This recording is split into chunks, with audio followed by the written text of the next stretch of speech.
80 کی دہائی میں جرمنی میں کام کرنے والے ایک پاکستانی جو کہ زرعی آلات کی فیکٹری میں کام کرتا تھا، صبح 7 بجے جاتا اور شام 5 بجے واپس آ جاتا۔ یہ روز کا معمول تھا۔ ایک رات گھر میں بیٹھا تھا کہ فیکٹری سے اس کے جرمن کولیگ کا فون آ گیا۔ کولیگ کو ڈیزائن کی فائل نہیں مل رہی تھی۔ فون سن کر حیران رہ گیا۔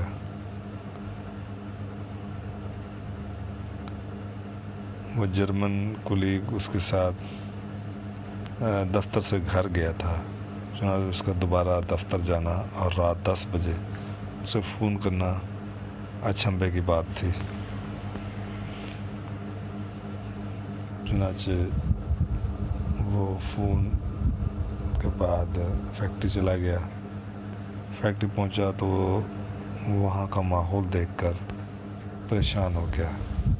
فیکٹری کی تمام لائٹس آن تھیں، مشینیں چل رہی تھیں، دفتر کھلا تھا اور جرمن مزدور دھڑا دھڑ کام کر رہے تھے۔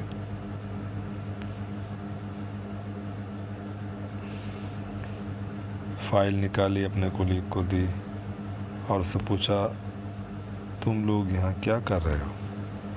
جرمن کولیگ نے حیرت سے کہا، کیا تم نہیں جانتے؟ ہم جرمن شام کے کھانے کے بعد دوبارہ فیکٹری آتے ہیں اور رات 12 بجے تک کام کرتے ہیں۔ ہم جرمن پورے ملک میں رات کے وقت بھی 2-3 گھنٹے کام کرتے ہیں۔ کیا یہ اوور ٹائم ہوتا ہے؟ نہیں، یہ کام مفت کرتے ہیں۔ یہ تمام جرمنوں کی عادت ہے۔ تمام سرکاری اور غیر سرکاری اداروں میں ایسا ہوتا ہے۔ شام کے وقت گھر جاتے ہیں، بچوں سے ملتے ہیں، کھانا کھاتے ہیں، چائے کافی پیتے ہیں اور دوبارہ دفتر آ جاتے ہیں، کام کرتے ہیں اور رات گئے واپس گھر جاتے ہیں۔ تمہیں اس کا کیا فائدہ ہوتا ہے؟ ہم یہ کام مالی فائدے کے لیے نہیں کرتے، یہ نیشنل سروس ہے، اس کا فائدہ پوری قوم کو ہوتا ہے۔ لیکن آپ لوگ ہم غیر ملکیوں کو اس سروس میں شامل کیوں نہیں کرتے؟ اس نے جواب دیا، آپ ہمارے مہمان ہیں، آپ پیسے کمانے کے لیے جرمنی آئے ہیں، ہم آپ پر بوجھ نہیں ڈالنا چاہتے۔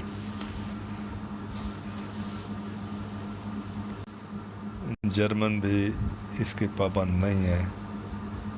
ہم اگر رات کی شفٹ میں فیکٹری نہیں آتے تو ہمیں کوئی پوچھ نہیں سکتا، مگر ہم میں سے اکثریت اسے اپنی ذمہ داری سمجھ کر یہاں آ جاتی ہے۔ لیکن تمہارے ایکسٹرا کام کا فائدہ فیکٹری مالک کو ہوتا ہے، اس کی دولت میں اضافہ ہو رہا ہے۔ تم فائدے میں شیئر طلب کیوں نہیں کرتے؟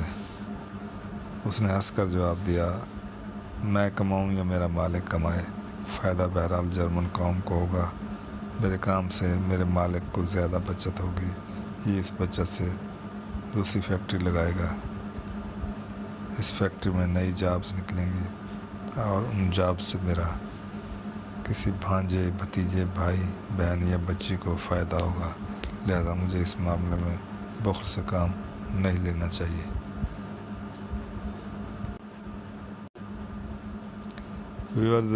جرمنی اور جاپان جو دوسری جنگ عظیم میں مکمل طور پر تباہ ہو گئے تھے، برطانیہ اور اس کے اتحادیوں نے دوسری جنگ عظیم کے بعد جرمنی کو آپس میں تقسیم کر دیا۔ کساد بازاری اور افراط زر کی حالت یہ تھی کہ چائے کیتلی سے کپ میں گرتے گرتے مہنگی ہو جاتی تھی۔ لوگ بوریوں میں نوٹ بھر کر لے جاتے تھے اور بڑی مشکل سے 1 کلو آلو ملتے تھے۔ جرمنی کا ہر دوسرا مرد قبرستان میں تھا اور پہلا زخمی، اور جنگ کے 10 سال بعد تک خواتین کو شادی کے لیے مرد نہیں ملتے تھے۔ جاپان کی حالت اس سے بھی پتلی تھی۔ جاپان کے 2 جدید اور صنعتی شہر ناگاساکی اور ہیروشیما ایٹم بم سے تباہ ہو گئے۔ جنگ میں ناکامی کی وجہ سے پوری قوم ڈیمورلائزڈ تھی۔ امریکیوں نے جاپان کے تمام وسائل پر قبضہ کر لیا، فوج ختم کر دی، ہتھیار ضبط کر لیے اور شہریوں کو جبری مشقت پر لگا دیا۔ لیکن صرف 10 برسوں میں جاپان اور جرمنی نے نہ صرف اپنے قدموں پر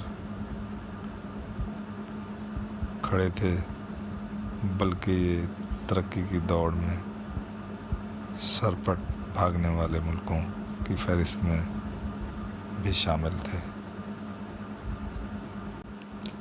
ہم آج جرمنی اور جاپان کی ترقی کو دیکھتے ہیں تو ہماری ٹوپیاں فرش پر آ جاتی ہیں اور ہم اپنے آپ سے پوچھتے ہیں کیا کبھی ہم بھی جاپان یا جرمنی بن سکیں گے؟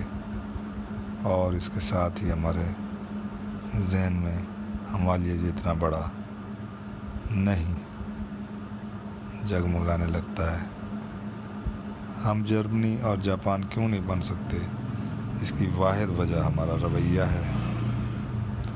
ہم کام نہیں کرتے۔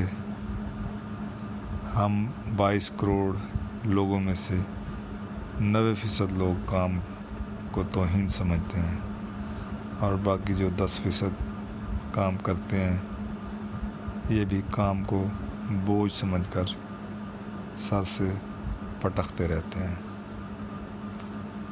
صبح دفتروں کا چکر لگا کر دیکھ لیجئے، سرکاری اور غیر سرکاری دفتروں میں 10 ساڑھے 10 بجے تک حاضری پوری نہیں ہوتی اور لوگ 4 بجے سے پہلے گھروں کو رخصت ہو چکے ہوتے ہیں، اور ان 4 ساڑھے 4 گھنٹوں کے درمیان چائے، لنچ اور نماز کا وقفہ بھی آتا ہے۔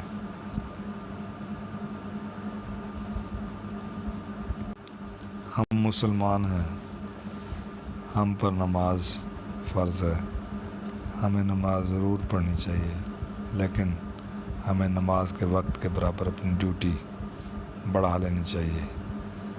ہمیں 5 کے بجائے 5:30 یا 6 بجے تک ڈیوٹی کرنی چاہیے تاکہ ہم اپنا وہ وقت پورا کر سکیں جس کا ہم معاوضہ لے رہے ہیں۔ اسی طرح ہم لوگ صرف ڈیوٹی پر آنے کا معاوضہ لیتے ہیں، ہم کام کی تکمیل اور کام کی نفاست کا معاوضہ نہیں لیتے۔ چنانچہ ہم دفتروں اور فیکٹریوں سے یوں بھاگ کر باہر نکلتے ہیں جیسے وہاں آگ لگ گئی ہو۔ ہم اپنے کام کو دوسرے کا کام سمجھتے ہیں اور ہمارا یہ رویہ بھی ملک کو معاشی قدموں پر کھڑا نہیں ہونے دے رہا۔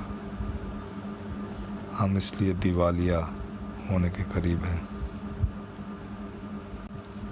ہم اگر اس ملک کو جرمنی یا جاپان دیکھنا چاہتے ہیں تو پھر ہمیں جاپانیوں اور جرمنوں کی طرح کام کرنا ہوگا،